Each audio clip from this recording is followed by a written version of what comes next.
அதாவது யாரை பாராட்டணும், யாரை விமர்சனம் பண்ணணுன்ற முடிவு வந்து அவருடையது. ஆனால் மத்திய அரச அது மாரி தொடர்ந்து அவர் வந்து விமர்சனம் பண்ணுவது என்பது கண்டிக்கத்தக்கது. 2வது விஷயம் என்னன்னு கேட்டிங்கன்னா, நிறைய விஷயங்கள ஒரு தவறான விஷயங்கள எங்க மக்கள் மத்தியில பேசிட்டு போயிட்டுருக்காரே தவிர, அவர் பேசின விஷயங்கள்ல 90% விஷயங்கள் உண்மைக்கு புறம்பானவை. உண்மையான கருத்து கிடையாது. ஏதோ ஸ்கிரிப்ட் எழுதி குடுத்தாங்க. ஏதோ பேசணும். தமிழ்நாட்டுல அவருக்கு பேசுறதுக்கு வாய்ப்பு இல்ல.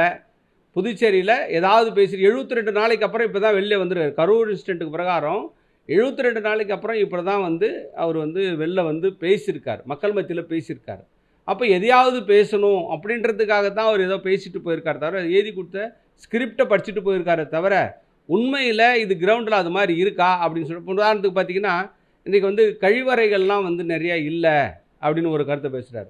அப்ப கழிவறைகள் இல்லன்னு பேசும்பொழுது, அப்ப அத விட முக்கியமான பிரச்சனைலாம் இங்க இல்லையா? அப்போ வேற எதுவும் பிரச்சனை அவர் சொல்றதுக்கு இல்ல. அதனால கழிவறை பிரச்சனைய பேசிட்டு போறார்.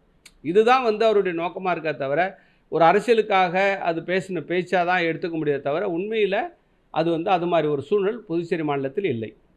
அடுத்து 5 ஆண்டுகள்ல நல்ல ஆட்சி அமைக்கப்படும் அப்படின்னு அவர் சொல்றாரு. ஏற்கனவே நல்லாட்சி தானே குடுத்துட்டு இருக்கிறோம். 2026ல தேசிய ஜனநாயக கூட்டணி அரசாங்கத்த தான் அவர் வருங்காலத்தில நல்லாட்சி திரும்ப அமையும்னு சொல்றார். சார் அவர் தாவேக்கா பத்தி சொல்றாரு.